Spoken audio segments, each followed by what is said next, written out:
I originally conceived this course as how to take material culture from one world and present it in another world.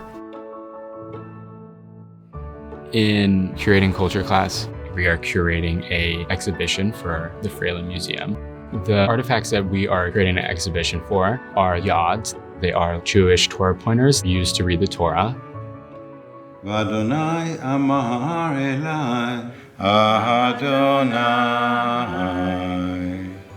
What I love about teaching this class is that students aren't just in a classroom, they're out in the world doing stuff. We were able to celebrate the holiday of Sukkot and put the finishing touches on the sukkah that we had built. From visiting the storage facility for the museum, to attending the Jewish Torah service, to talking with different people, it's really extended the experience of the class beyond the classroom. There's more of a beauty looking at the pieces in person that you can't get out of articles. Growing up in Jewish studies class, we read books and ancient stories. Stories make us feel good, but in order to really, really believe in something, I feel like I need to see it.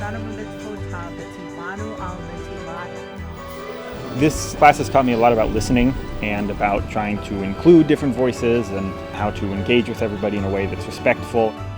Cultural sensitivity is not just not stepping on toes, but actually really understanding.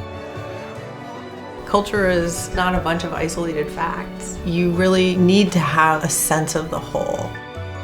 I know that they will never look at any kind of exhibition the same way.